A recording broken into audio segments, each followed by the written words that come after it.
All right, and we now want to cross over to an interview that Wildview's Lillian Odera conducted with the U.S. State Department official, Dr. Von Turiken. Here's that exclusive interview.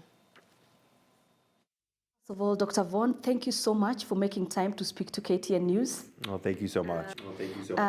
For the sake of our viewers, Dr. Von Turiken is the special advisor to the U.S. Secretary of State, John Kerry, on issues to do with science, technology, and innovation. It sounds quite a mouthful. So, so maybe you want to break down, for us, what exactly does your job entail as a person in charge of, special advice on science and technology? Sure. So it's actually the role of a science and technology advisor to the Secretary of State is a relatively new role at the State Department. It was created about 17 years ago as the Department of State realized that more and more of the topics that were related to foreign policy had science and technology as key components. And there are two elements of that. First, there are a lot of the foreign policy decisions that have to be made, whether it's around sustainable development or emerging technologies or things around health. We're bringing the scientific community into the State Department and helping inform senior leadership about the latest science helps drive our diplomacy and helps us make sure that our diplomacy is informed by the best facts and information possible. The second part of it is there's a long history of scientists outside of government oftentimes serving as important connectors between the U.S. and other countries.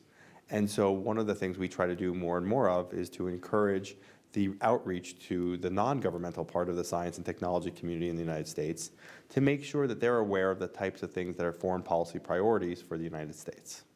So why is science diplomacy important in today's global order? Sure. Well, look at almost any issue that the world faces at a global scale. And you can see that the science, the use of science, technology, and innovation are part of the way in which we're going to be able to address them. So I mentioned the Sustainable Development Goals as being one of the very important ways that science and technology and innovation are going to help as the world tries to confront a major challenge that's set by world leaders by the year 2030, which is to be able to achieve economic, social, and environmental achievements. In order to reach or attain, even come close to any of these broad goals, is going to require us to mobilize not government, but the science and technology and innovation community. I've been here in Kenya for the past day, and I've been able to meet with many of the young innovators who are thinking about how they can bring to bear new areas in science and technology and innovation to deal with and to address some of the key sustainable development goals, sustainable development issues that Kenya faces. All around the world, there are innovators thinking about the same thing. And our role in the State Department is to make sure that when we're interacting with other governments, we're articulating and highlighting that the people that are creating, the entrepreneurs, the innovators, the scientists, the technologists, are going to be so important to meeting any of the global types of activities that governments might agree to, but that really require science and technology to achieve. Now talk about science and technology, and I want to draw your attention to the ongoing climate summit in Morocco, of course, and a lot of critical issues that are being discussed, of course, pegged on scientific evidence, that of course there are real threats that are facing this world because of global warming. But recently, of course, stemming out of the just concluded elections in the United States, there had been campaign pronouncements by the president-elect, Donald Trump, of course disputing some of those scientific facts that have been presented about climate change, which of course then brings most people in the world to wonder, is there likely going to be a policy shift, a US policy shift on climate change post Barack Obama? So I'm not in the prognostication business. I deal with facts that I know. And so here are the facts that I know, that the way our system works, until January 20th, the current administration, any administration, there's one president at a time. So the policies of that administration, whatever it is, are the policies that the government follows up until that point. In terms of after January 20th, one of the things that we always expect is that there is a policy review process that takes place across many different topics. And that's because a new government is just being formed. I think in the time that we're talking right now, it's been about a little bit over 1 week since the elections. And the elections oftentimes in many places, but in the United States, can be a place where you have lots and lots of discussions around a lot of different things. But the depth of policy prescriptions or policy directions are not really put in place until the government is formed. And there's a process going on right now. I think one of the things we're seeing is that there's a process to first fill out the senior members of the government and across the agencies, and then to fill out the next level down. There are over 4,000 appointments that the president-elect makes over the course of his tenure as president. And so as we begin to move towards January 20th, and people start populating, the senior leadership starts populating the different agencies, and those people begin to populate the agencies and then interact as an administration with a Congress and have conversations around many topics, I would expect that you would start seeing what a policy would look like across many topics. But until that point, I think it's premature to look at what happened at an election discussion, which is often very, very superficial, and to try to divine what any policy would look like. So what exactly is the current U.S. policy position on climate change? So the current U.S. policy position is to achieve and to remain connected to the Paris Agreement. Right? The Paris Agreement took many years to negotiate. It was something that brought together a large, in fact, the vast majority of countries to begin to see the actions, the measurable actions that they could take, so that they could then report those actions back to the UN about what they're doing to achieve many, many different activities, many different goals around climate change, what policies are being put in place.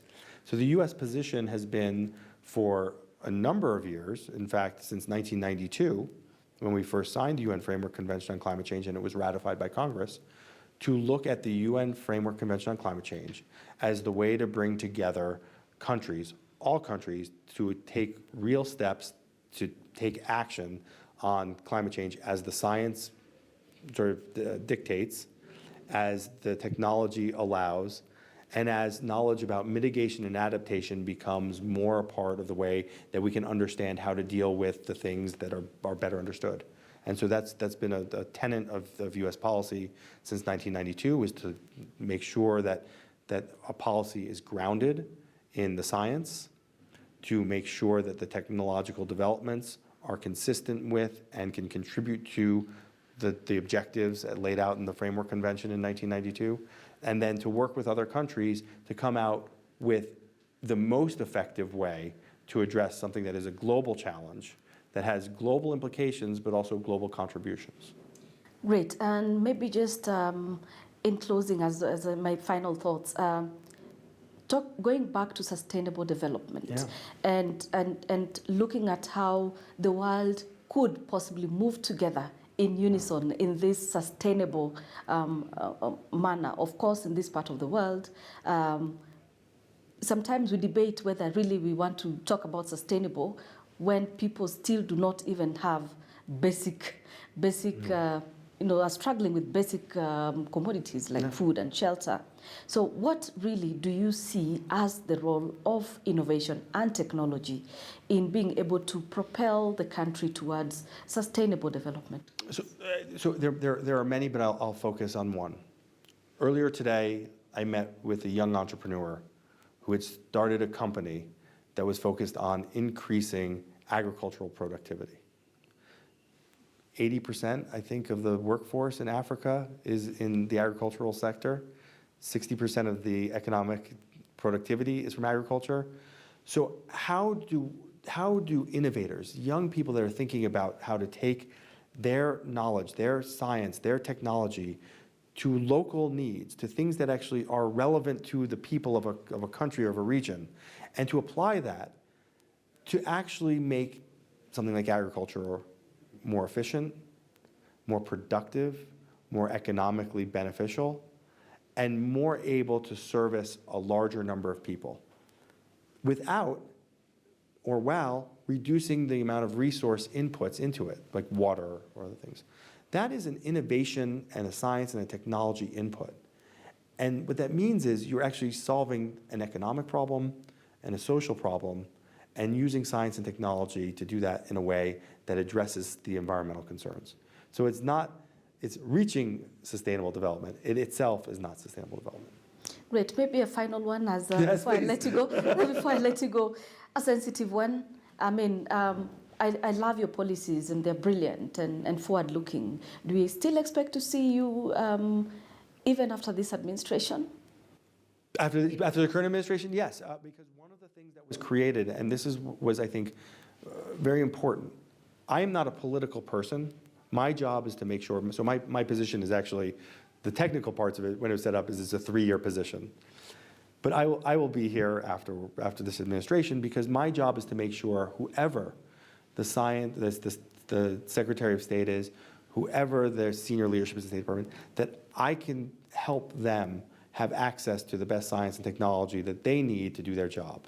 And if I can do that, then I'm not doing it for political purposes in one area or the other. I'm there to make sure that they have what they need. I'm a service-related people, and I work with an outstanding staff, both inside my office, but actually throughout the Department of State, where we have over 300 PhD scientists and engineers, all doing the same thing, all working to make sure that the senior political leadership has access to and the capability to lean on the best science technology that the United States has to offer in trying to make sure our foreign policy is executed and implemented in the most effective way.